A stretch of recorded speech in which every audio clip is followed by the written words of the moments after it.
Hello friends, इस video में आपको बताने वाली हूँ साइंस के इंपॉर्टेंट क्वेश्चंस जो कि क्लास 10 के लिए बहुत ज़्यादा इंपॉर्टेंट है। बोर्ड एग्जाम में यहाँ से डेफिनेटली आपको क्वेश्चन मिल जाएंगे। अगर आपने अब तक कुछ भी नहीं पढ़ा तो आपको बिल्कुल भी टेंशन नहीं लेनी है। आपको ये क्वेश्चंस तैयार कर लेने हैं और आपका पेपर बहुत बहुत अच्छा हो जाएगा। ओके, बस आपको खुद पर ट्रस्ट रखना है और जितना मैं आपको बता रही हूँ उतना करते जाइए। ओके, हिंदी, इंग्लिश और मैथ के मैंने आपको इंपॉर्टेंट क्वेश्चन बता ही दिए हैं।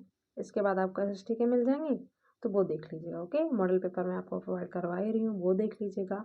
और चैनल पर पूरी तैयारी करवा चुकी हूँ। ओके, वन शॉट रिविजन देख लीजिएगा। हिंदी, इंग्लिश, साइंस, एसएसटी सभी के वन शॉट रिविजन अपलोड हैं, प्लीज़ देख लीजिएगा। ओके, जो मैंने आपको लास्ट ईयर करवाए थे वही सब कुछ सेम है क्योंकि सिलेबस बिल्कुल भी चेंज नहीं हुआ है, तो वही क्वेश्चन इंपॉर्टेंट है। ओके, तो कर लीजिएगा। तो केमिस्ट्री का जो लेसन 1 है उसमें आपको क्या क्या पढ़ना है। रासायनिक अभिक्रिया किसे कहते हैं। ओके, रासायनिक समीकरण किसे कहते हैं। योगात्मक अभिक्रिया, संयोजन अभिक्रिया किसे कहते हैं। ये बहुत ज़्यादा इंपॉर्टेंट है। योगात्मक, संयोजन, इसी को संकलन भी कहते हैं।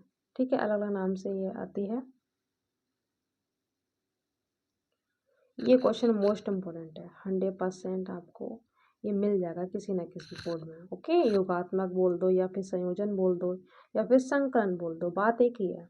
ये सभी रिएक्शंस मैंने बहुत अच्छे से इजी लैंग्वेज में करवाई है, प्लीज़ देख लीजिएगा। क्वेश्चन का अगर आपको सॉल्यूशन चाहिए तो मैंने इसका लिंक डिस्क्रिप्शन बॉक्स में शेयर कर दिया, प्लीज़ देख लीजिएगा। और बहुत जल्द मैं आपको साइंस का एक वीडियो प्रोवाइड करवाऊंगी जिसमें ये सारी रिएक्शंस आपको एक ही वीडियो में मिल जाएंगी। ओके, ये बहुत अच्छे से आपको कर लेनी है, यहाँ से डेफिनेटली आपको बोर्ड एग्जाम में मिल जाएगा। इसके साथ ही आपको ये क्वेश्चन और तैयार करना है, संक्षारण बहुत पूछा जाता है। विकृत गंधता, दोनों ही बहुत इंपॉर्टेंट है। एक क्वेश्चन आपको यहाँ से मिलेगा, ठीक है, ये कर लीजिएगा। जंग का सूत्र पूछा जाता है। समीकरण को बैलेंस कैसे करते हैं, बहुत अच्छे से मैंने टिक से करवाया हुआ है, देख लीजिएगा। लिंक मैंने इसका भी शेयर कर दिया, तो कर लीजिएगा। ठीक है, आपको प्ले लिस्ट पे जाके अच्छे से टॉपिक सारे तैयार कर लेने हैं, ये सारा सोल्यूशन आपको मिल जाएगा। चैप्टर 2 में आपको क्या क्या पढ़ना है। अम्ल क्षार किसे कहते हैं, एग्जाम्पल। सूचक किसे कहते हैं, पीएच स्केल बहुत इंपॉर्टेंट है। ओके, दैनिक जीवन में इसका महत्व क्या है ये भी आपको अच्छे से कर लेना है। उदासीनीकरण अभिक्रिया मोस्ट इंपॉर्टेंट। दैनिक जीवन में पीएच का क्या महत्व है ये भी आपको अलग से इसमें मेंशन कर लेना। ओके, और ये मैं आपको कई बार करवा चुकी, अभी भी मैंने एक वीडियो में प्रोवाइड करवा ही दिया सारा। धावन सोडा, खाने का सोडा, पीओपी एंड ब्रंजक चूर्ण, चारों में से 200% एक जरूर आता है बोर्ड एग्जाम में। नाम और सूत्र बनाने की विधि, दो उपयोग। ओके, और रासायनिक गुण ये भी मैंने करवा दिया है। यहाँ से वो कुछ भी पूछ सकता है आपसे, शॉर्ट में, वेरी शॉर्ट में, लॉन्ग में, तो आपको चारों तैयार कर लेने हैं। धावन सोडा, खाने का सोडा, प्लास्टर ऑफ पेरिस यानी पीओपी, और ब्रंजक चूर्ण यानी ब्लीचिंग पाउडर। ओके, नाम और सूत्र बनाने की विधि, उपयोग और रासायनिक गुण। ठीक है, लिंक मैंने शेयर कर दिया, देख लीजिएगा। चैप्टर 3 से आपको ये क्वेश्चन तैयार करने हैं, बहुत इंपॉर्टेंट, मोस्ट इंपॉर्टेंट है। आईयूपीएसी नेम, यहाँ से क्वेश्चन बनता ही बनता है, बहुत अच्छे से मैंने ट्रिक से करवा रखे हैं, प्लीज कर लीजिएगा, बहुत इंपॉर्टेंट है। 4 होती है, ठीक है, कार्बन की वैलेंसी 4 होती है, मोस्ट इंपॉर्टेंट। हाइड्रोकार्बन बहुत इंपॉर्टेंट है। संतृप्त असंतृप्त इसके जो प्रकार होते हैं ये रहे, ठीक है, दोनों में अंतर मोस्ट इंपॉर्टेंट है, कर लीजिएगा। इधर से साबलीकरण, एस्टिकरण सब कुछ मैंने करवा रखा है, ठीक है, मोस्ट इंपॉर्टेंट है। साबलीकरण बहुत अच्छे से मैंने करवाया है,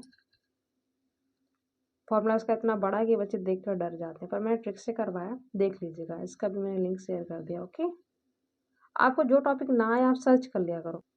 आपको क्या करना है, टॉपिक का नाम लिखना है, वाई माधवी अकेडमी 2.0 करना है, आपको वो टॉपिक मिल जाएगा। ठीक है, ये सब कुछ मैं करवा चुकी हूँ। ठीक है, आईपीसी नाम भी बनाने को आते हैं, पूरा नाम अब नहीं आता है बट आईपीसी नेम लिखने को आते हैं, तो वो कर लीजिएगा। पूरा चैप्टर मैं करवा चुकी हूँ कवर। ठीक है, इधर से एथिल अल्कोहल यानी एथेनॉल, इनके रासायनिक गुण, उपयोग, बनाने की विधि, ये आपको अच्छे से तैयार कर लेना है। यानी सिरका, एथेनोइक अम्ल, इसका आईपीसी नाम है एथेनोइक अम्ल। बहुत अच्छे से मैंने सिखाया, आईपीसी नेम कर लीजिएगा। आपको एक क्वेश्चन मिलेगी जिसको आपको कंप्लीट करना होता है, जैसे कि नाइट्रोजन, हाइड्रोजन, एरो लगा पे ब्लैंक आपको मिलेगा, तो इससे क्या बनेगा, अमोनिया बन जाएगा। ठीक है, NH3 बैलेंस से निकलने पे 2 लग जाएगा।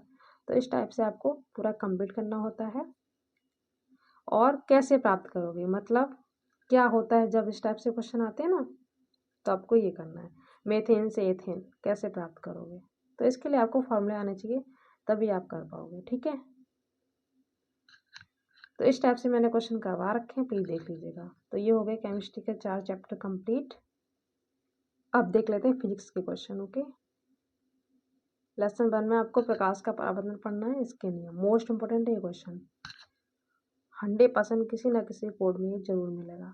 ठीक है, ये प्रकाश के बारे में पढ़ लेना।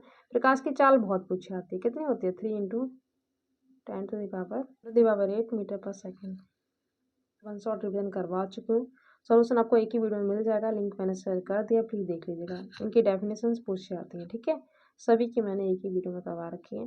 फोकस दूरी और वक्रता त्रिज्या में संबंध बहुत पूछा आता है, यानी F=r/2, ये फॉर्मूला आपको याद करना है। ठीक है, अगर r निकलेगा यहाँ से, r बराबर होता है 2 × F। ठीक है, और F होता है r/2, ध्यान रखना। और अगर निकालेंगे तो 2 × F, दोनों में से कोई भी फॉर्मूला लिख दीजिएगा, आपको फुल मार्क्स मिलेंगे।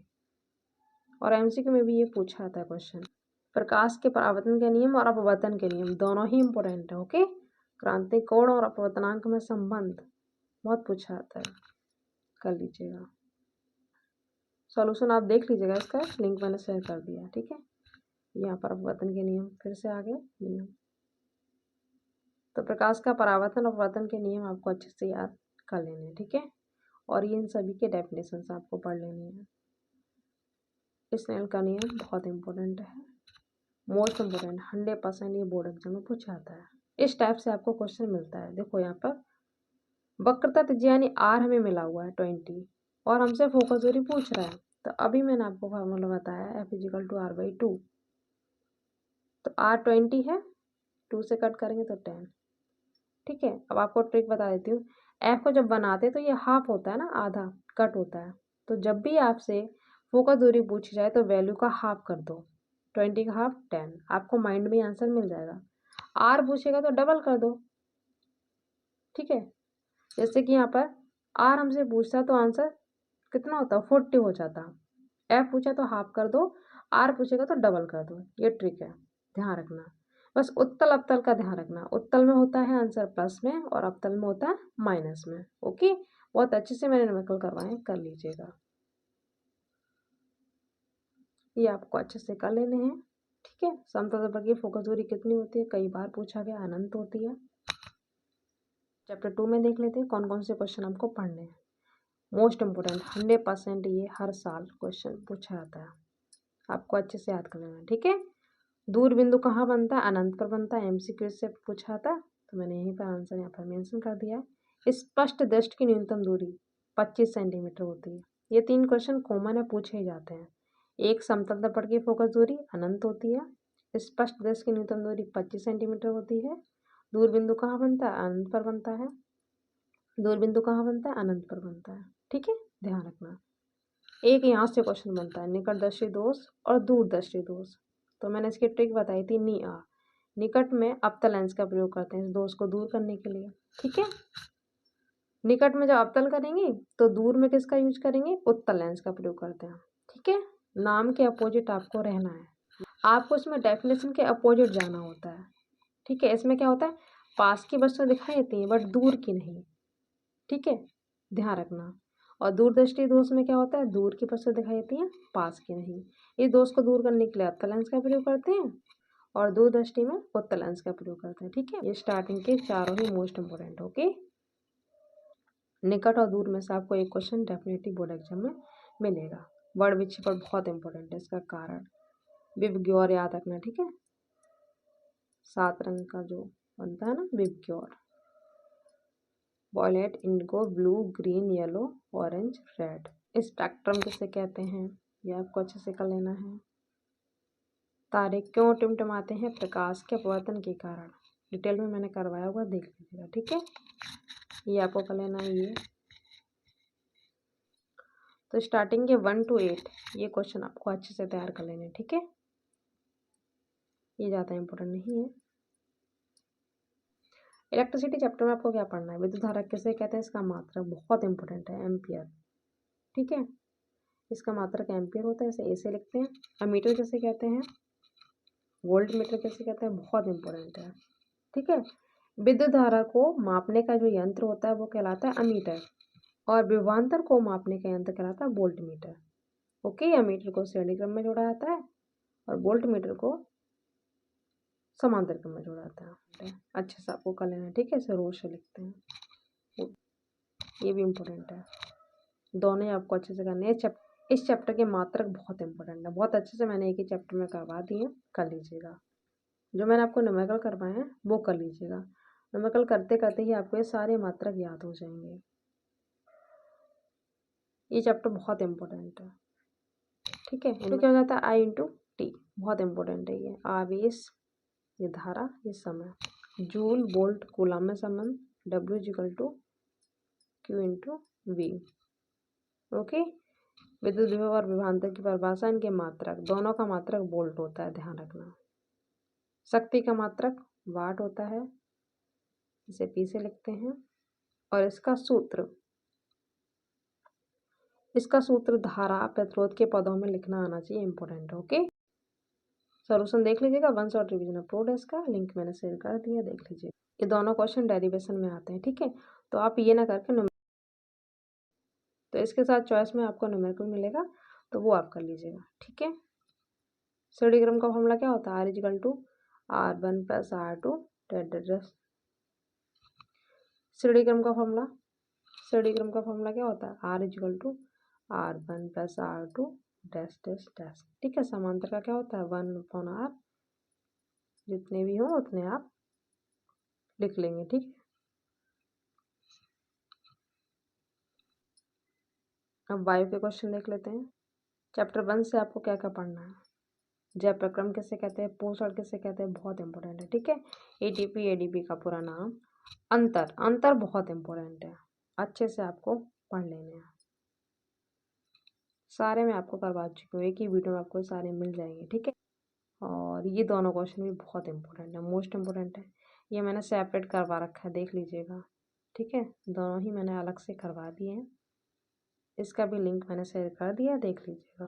इधर से ये 7 नंबर में ये क्वेश्चन पूछा था लॉन्ग में, ठीक है। चैप्टर 2 में आपको क्या पढ़ना है? लैंगिक और अलैंगिक जननांग।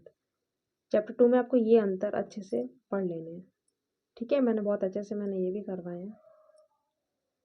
चैप्टर 2 में आपको ये दोनों अंतर अच्छे से पढ़ लेने, खूब पूछे आते हैं, ठीक है। कई बार मैं आपको करवा चुकी हूँ, देख लीजिएगा। आपको ये कर लेना, एक पादप हार्मोन कर लेना है, ठीक है। पादप हार्मोन वाला भी क्वेश्चन खूब पूछा आता है। ये दोनों बहुत इंपॉर्टेंट है, डायग्राम के साथ आपको प्रैक्टिस कर लेनी है। ये क्वेश्चन भी लॉन्ग के लिए मोस्ट इंपॉर्टेंट है, ये भी आपको याद करना है। ओके, आनुवंशिकता वाला जो चैप्टर है उसमें आपको इनकी डेफिनेशन अच्छे से कर लेनी है, और मेंडल के तीनों नियम आपको अच्छे से कर लेना। बहुत अच्छे से मैंने इजी लैंग्वेज में करवाए हैं मेंडल के तीनों नियम, तो प्लीज़ कर लीजिएगा। आप सर्च करेंगे तब भी आपको मिल जाएगा। टॉपिक का नाम बायोमाध्यमिक एकेडमी 2.0। मेंडल ने अपने प्रयोग किस पौधे पे किए थे? मटर पर किए थे। ये भी क्वेश्चन खूब पूछा आता है। जनक यहाँ पे वही है, ग्रेगर जॉन मेंडल। मेंडल के नियम आपको अच्छे से करने हैं विद एग्जाम्पल, बहुत अच्छे से मैंने करवाए। 7 मार्क्स में भी ये पूछा जाता है, ठीक है। और हमारा पर्यावरण, वहाँ से 5 मार्क्स में पूछा आता है। पर्यावरण के बारे में क्वेश्चन पूछ रहेंगे, ठीक है। ओजोन परत के बारे में पढ़ लीजिएगा, ठीक है। जैव निम्नीकरण पदार्थ, अजैव निम्नीकरण पदार्थ क्या होते हैं, ये आपको थोड़े बहुत टॉपिक देख लेने हैं, ज़्यादा वहाँ से नहीं पूछा आता है। फिजिक्स में एक 4 चैप्टर और रह गया, इसमें आपको क्या पढ़ना है? चुंबकीय प्रभाव, चुंबकीय क्षेत्र की परिभाषा, ओके। ये आप कर लीजिएगा, बहुत इंपॉर्टेंट है। एक क्वेश्चन ये और पूछा था, चुंबकीय बल रेखाएं किसे कहते हैं? इसके गुण बहुत इंपॉर्टेंट है, ओके। और इस चैप्टर से सबसे ज़्यादा जो क्वेश्चन पूछा आता है, फ्लेमिंग के बाएं हाथ का नियम और दाएं हाथ का नियम, 2 नियम आपको ये करने हैं। और 3rd चैप्टर में ओम का नियम, ये 3 नियम कर लीजिएगा, एक जरूर आपको बोर्ड एग्जाम में मिल जाएगा, ओके। ये भी नियम ही है, ठीक है। और इधर से आपको डेफिनेशन कर लेनी है तो ये कर लीजिएगा। तो मिलते हैं नेक्स्ट वीडियो में। Thank you so much.